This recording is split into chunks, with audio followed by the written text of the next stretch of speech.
Fala aí pessoal, vim aqui gravar mais um vídeo para vocês e hoje eu queria falar de uma forma bem resumida sobre essa associação que há entre a carne vermelha e o desenvolvimento de neoplasia, principalmente a neoplasia que acomete ali a região do colo retal. Então é muito importante a gente saber dessa relação porque esse tipo de câncer em específico ele é muito prevalente na nossa população aqui no Brasil. Então, o que seria essa, por que dessa associação? A carne vermelha, ela em si, ela possui alguns compostos que são cancerígenos. Só que alguns compostos presentes na carne vermelha, como por exemplo um grupo de aminas, eles dependem do metabolismo no nosso organismo para se transformarem em agentes cancerígenos. Então não é que a carne ela já tenha de fato o agente ali ativo para provocar o câncer, mas o metabolismo, as reações bioquímicas que acontecem no nosso corpo fazem com que aquele componente se torne um agente cancerígeno. E a carne vermelha, dependendo do modo de preparo, ela também vai ter uma concentração maior ou menor de alguns outros agentes cancerígenos. Por exemplo, uma carne que foi defumada ou que foi preparada por meio de uma grelha com carvão, ela está propensa a ter uma concentração maior de hidrocarbonetos. E os hidrocarbonetos, quando eles são metabolizados no nosso organismo, eles liberam uma série de componentes que são tóxicos para as nossas células. Então vai alterar ali o funcionamento correto da célula e você, alterando o funcionamento celular, você pode desenvolver uma mutação ou levar essa célula também a sofrer apoptose. Outro composto importante que há na carne vermelha são os nitratos, que é um composto também nitrogenado, um composto nitroso, só que aqui eu pego ele como se for, como eu posso dizer? Como se fosse isolado, como se estivesse isolado mesmo, não em uma forma de composto, né, associado a uma outra molécula. Aqui eu falo do nitrato sozinho. O nitrato, quando ele chega para as reações metabólicas no nosso corpo, ele libera o nitrito, ele se transforma em nitrito. E esse nitrato, transformando-se em nitrito, vai ocasionar o que no nosso organismo? O nitrito, ele se associa à hemoglobina. E quando ele se associa à hemoglobina, ele forma a metamioglobina. E essa metamioglobina, o que ela faz? Ela se liga de forma irreversível ao oxigênio. E uma vez que você tem uma molécula que se liga de forma irreversível ao oxigênio, eu tenho aí um problema no transporte de oxigênio. Então, a disponibilidade de oxigênio para as nossas células reduz de uma forma significativa. Se eu tiver muito nitrito no nosso corpo, formando muita metamioglobina. E, além disso, o nitrito, ao formar esse composto, ele também dificulta a absorção pelo sangue da vitamina A e da vitamina E. E essas duas vitaminas elas são antioxidantes. E como elas são antioxidantes, elas iriam então evitar as ações das espécies reativas de oxigênio, os famosos zeros.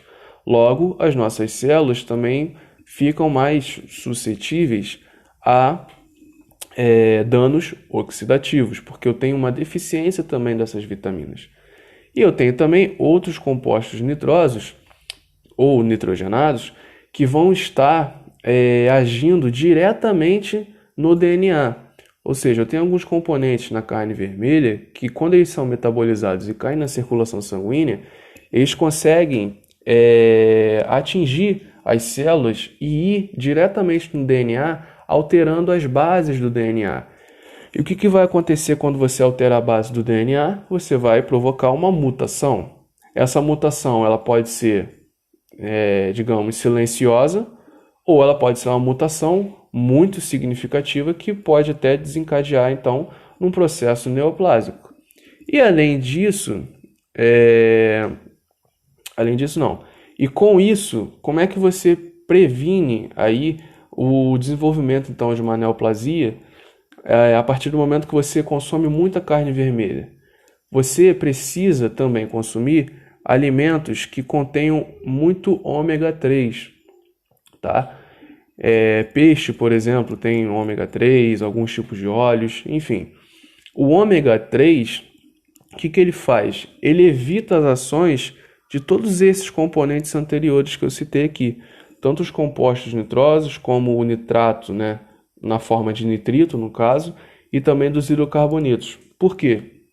O ômega 3 ele tem a capacidade de reduzir a quantidade de radicais livres, ele também consegue atuar na expressão gênica, ele consegue modular a expressão gênica, consegue atuar na via de transdução do sinal, ele regula a proliferação e o crescimento também celular. Então, ele meio que protege a célula de sofrer danos por esses compostos. E ainda que essa célula sofra o dano por esse composto, né, esses compostos aqui, o ômega 3 consegue também meio que modular a ação dessa célula modificada, podendo controlar inclusive a apoptose dessa célula, porque ele também age a nível nuclear, a nível do DNA. E o ômega 3 é interessante também, que ele está muito relacionado com o nosso sistema imunológico. Então, no caso, por exemplo, as células tumorais, elas modulam o sistema imunológico de fato que esse sistema ele fique de fato que a pessoa fique imunossuprimida, ou seja, esse sistema ele não vai estar atacando as células defeituosas. Mesmo que essas células estejam emitindo sinais, sinais que atraiam linfócitos e outros componentes aí do sistema imunológico, essa célula não vai ser destruída porque esses componentes que essas células tumorais estão produzindo não são mais potentes do que a inibição do sistema imunológico propiciado pelas células tumorais. Então, é como se eu blindasse a célula tumoral de ações do meu sistema imunológico. Mas no caso do ômega 3, o que o ômega 3 ele faz? Ele evita essa modulação negativa. Por quê? Porque ele impede, por exemplo, a formação de muitos mediadores inflamatórios, como por exemplo as prostaglandinas e outros eicosanoides, porque ele impede meio que a clivagem do ácido araquidônico. Então ele não permite a formação de vários mediadores inflamatórios que iriam imunossuprimir ali o meu sistema imunológico de várias formas, e as reações bioquímicas que vão estar envolvidas aí nessa modulação são as mais diversas.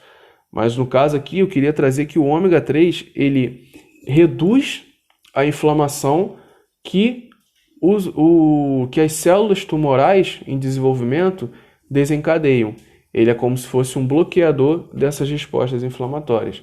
Então é muito importante uma pessoa que tem um consumo regular, né, um consumo não regular, mas um consumo em excesso de carne vermelha, é muito importante que ela também se alimente com alimentos ricos em ômega 3, para tentar aí contrabalancear tanto as ações desses compostos aqui com a ação do ômega 3, para você tentar ali ter sempre um equilíbrio no seu corpo e você não desenvolver então uma neoplasia.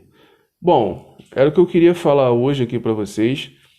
Espero ter ajudado aí a associação do porquê do desenvolvimento da neoplasia e aonde que o ômega 3 está inserido para prevenir, né, o desenvolvimento dessa neoplasia. E espero que vocês tenham entendido. E é isso aí. Essa é mais uma dica que eu trouxe para vocês. Valeu!